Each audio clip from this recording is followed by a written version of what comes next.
sou completamente, não só indisciplinado, mas sem método, né? Nenhum. Na verdade, eu passo períodos sem escrever, de repente, quando alguma coisa me diz para eu sentar na frente do computador e escrever, né? Então aí, às vezes, quando me arrebata mesmo, acontece como O Chamado da Noite, que foi um livro todo que eu escrevi, né, assim, num ritmo muito intenso, e Abismo também. Esse Lunares também foi um livro que eu escrevi assim. Aí depois passa longos períodos. De vez em quando eu tenho as ideias na cabeça, vou lembrando, pensando e tal, mas a coisa vai amadurecendo até que sento de novo.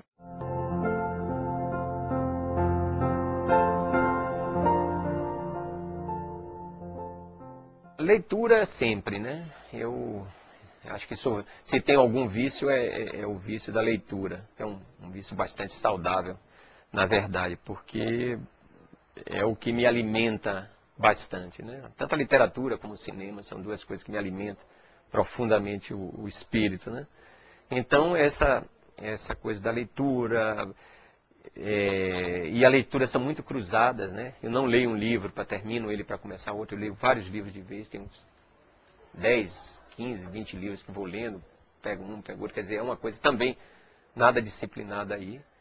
E a observação, ela se dá, que eu até me considero uma pessoa um pouco distraída, não por acaso escrevi um livro chamado Lunares, né?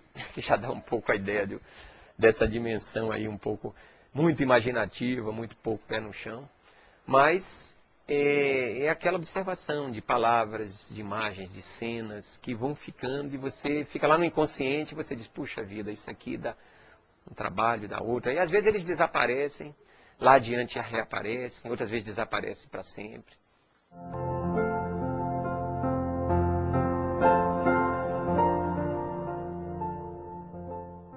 Eu penso que o estudo da literatura, ela nos permite nos atualizarmos, né? Ou seja, na escrita do nosso tempo. Ao estudar isso, a gente incorpora e percebe, de certa forma, alguma coisa que você percebe, às vezes, não muito conscientemente, de outra forma. Na época que eu comecei a estudar, um amigo meu me alertou para o risco de estudar literatura e até falou um pouco daquela historinha da centopeia, que ela andava numa boa com as 100 perninhas dela, né? Aí um dia que uma pessoa disse, mas como é que você consegue andar com essas perninhas todas? Que ela foi olhar e começou a tropeçar nas pernas, né? Então, ou seja, se você tomar consciência dos mecanismos da escrita, você poderá tropeçar neles e perder a sua espontaneidade. Às vezes eu penso que isso acontece, mas no meu caso eu acho que me ajuda bastante. Me ajuda a ter consciência dos estudos mais avançados, né, sobre a escrita, sobre o trabalho, sobre a atividade literária, né? O texto, sobretudo.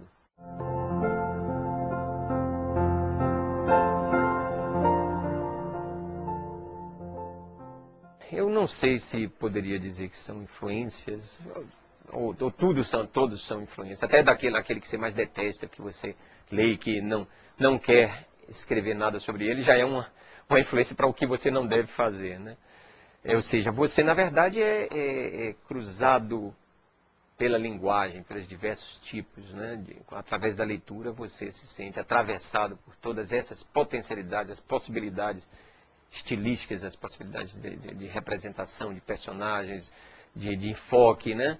Então, nesse sentido, eu diria que há uma presença muito forte, inicialmente daqueles dois autores que estão na origem da minha atividade literária, que eu citei, que é o Tchekov e o Edgar Allan Poe. Tchekov no sentido de que os contos dele são aqueles contos que no início a gente estranha, porque eles às vezes não fecham, não terminam, eles deixam em aberto, né? Você não amarra, ele deixa aquela coisa ecoando dentro de você. Isso eu acho uma coisa fundamental. Eu não gosto de coisa muito fechada, eu gosto sempre da leitura das entrelinhas.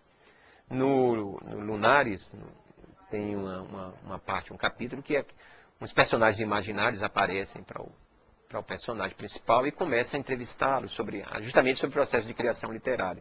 E fala das entrelinhas. Ele diz, as entrelinhas são a minha vocação.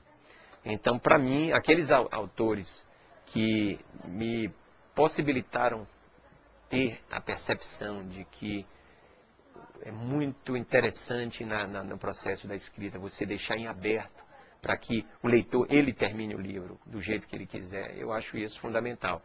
Alguns autores trabalham nesse sentido. O Edgar Allan Poe, ele está pelo impacto das imagens, né? Daquela coisa do mundo sombrio, do lado sombrio da natureza humana.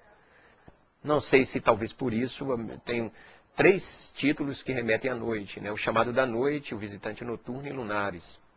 Né? Então ainda tenho mais um não publicado que também está dentro dessa linha. Uma memória, mas uma memória que vem para um lado da sombra. Né? Ela não é iluminadora, de certa forma. Ela deixa a coisa no lusco-fusco, para você não perceber nitidamente as formas e você usar a sua imaginação para complementá-las. Né? Então, um aspecto, eu acho que o Edgar Allan Poe tem isso. O Borges, ele realmente, digamos assim, me atropelou num determinado momento da minha vida como leitor. Inicialmente por uma estranheza tremenda, né? Aquele texto que mesclava ensaio com conto, né? Toda aquela imaginação fantástica, uma erudição imensa e, sobretudo, estilo que procuro jamais imitar. Porque tem alguns autores que você tem que tomar muito cuidado com isso aí. Aqui eu penso que um dos 2 autores brasileiros cujo estilo eu acho admirável. Um deles é o que eu estudo, Rubem Braga, né?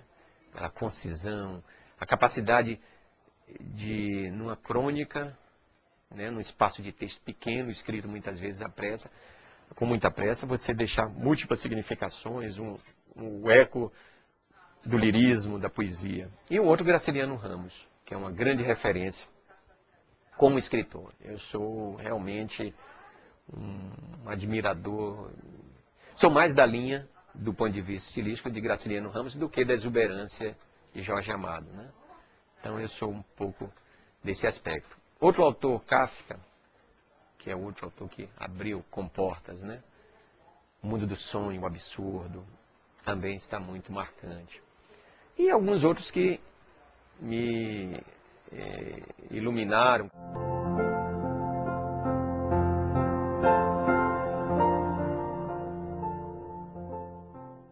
A gente costuma ter uma visão muito parcial da nossa época, né? Dos autores. A gente está convivendo com eles, está vivenciando o mesmo tempo. A gente não tem um distanciamento para avaliar ainda.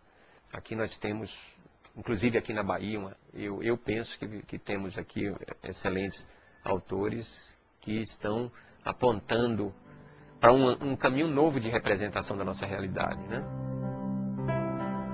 Apresentamos Carlos Ribeiro, escritor e professor da Faculdade de Jornalismo. Canal Assembleia, aqui você vê a literatura.